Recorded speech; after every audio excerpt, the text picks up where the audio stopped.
Los Angeles, 1936. The city of angels, where the rich play and the desperate pray.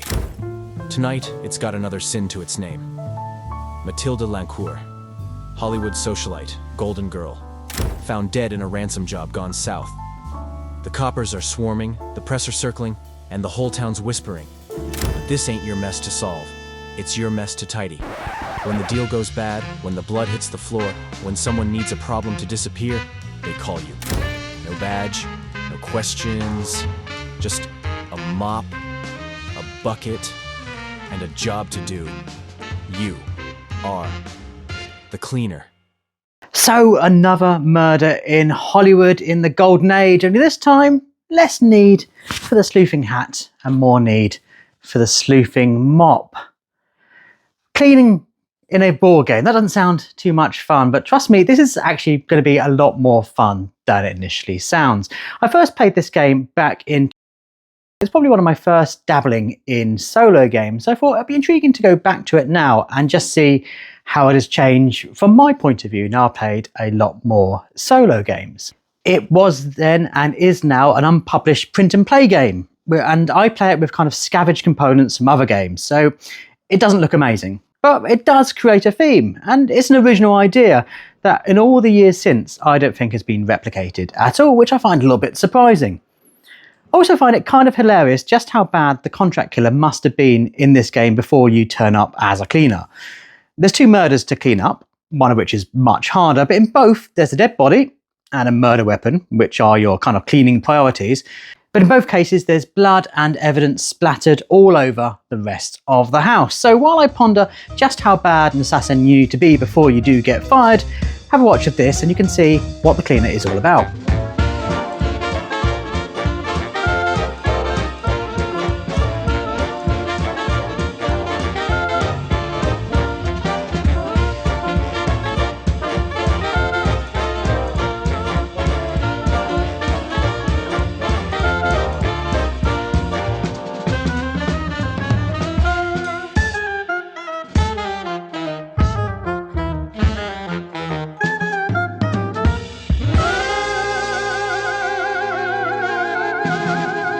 Come back to the game after all these years, and it is quite amazing how this game has stuck in my head despite all the plethora of other board games that I have played.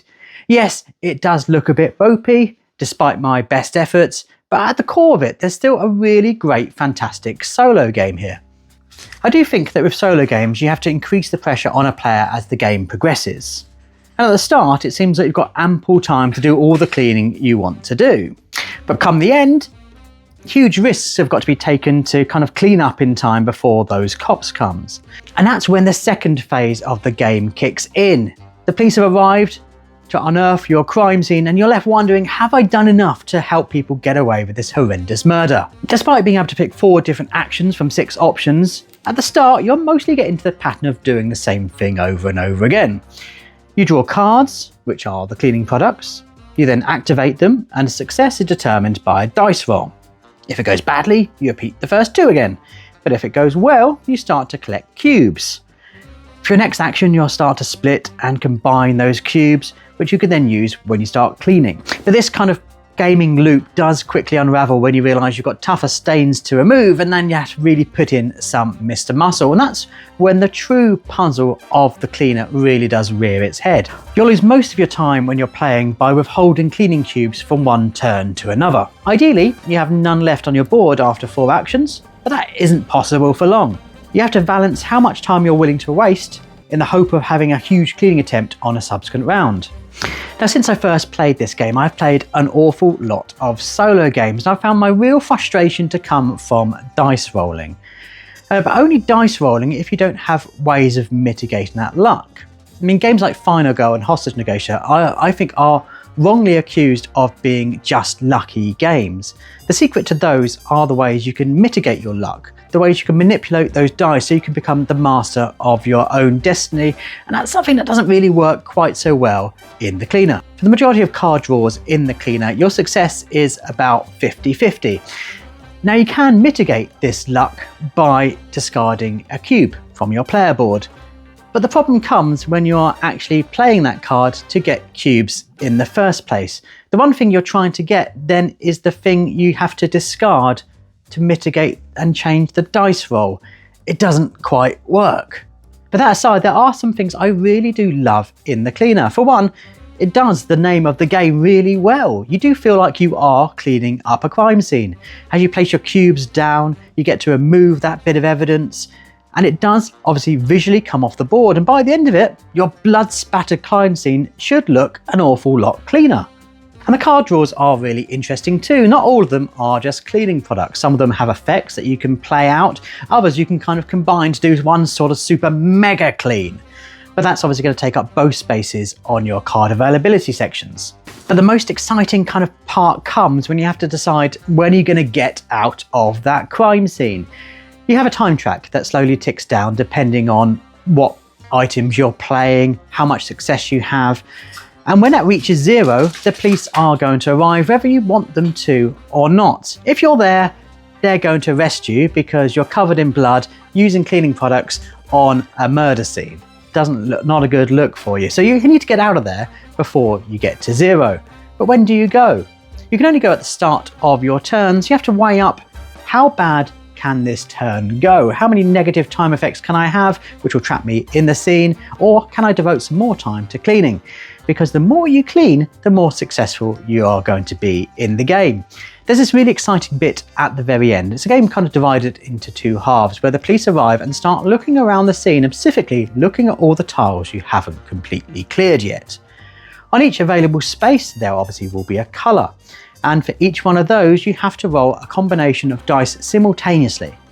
You then allocate the dice to the leftover spaces, and the colour of each space will determine which dice roll you need to exceed, with the more stubborn of stains needing the higher of dice rolls.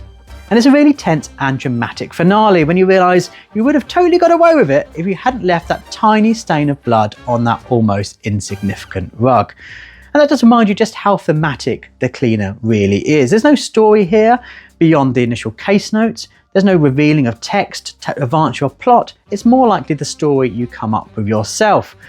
But it's engaging, it's dramatic, and it really does feel like you are cleaning a crime scene. I'm just surprised that no one hasn't done a game like this again or since.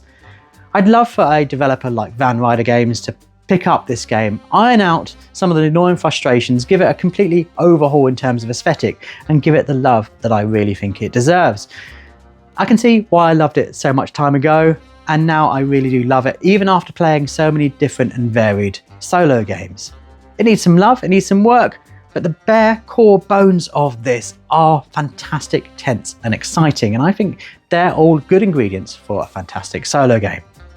But have you played the cleaner, or have you never even heard of it? Do let us know in the comments down below what your thoughts are, and if you have played this game or know of it, please suggest other ones that I might like. If you've never played it and are interested in playing it yourself, there'll be links below to where you can download your own absolutely free copy of this game. It does require quite a lot of printing and quite a lot of cubes and quite a lot of dice, but I'm sure you have those kicking around if you have anything as many board games as we do. If you're looking to buy other solo games, a good place to go is your friendly local game store, and for us in the southeast of England, that is of course Chaos Cards. But don't worry if you're not in the southeast of England, because we have a discount code you can use on our website which will save you some money at the checkout. But as always, thank you so much for watching.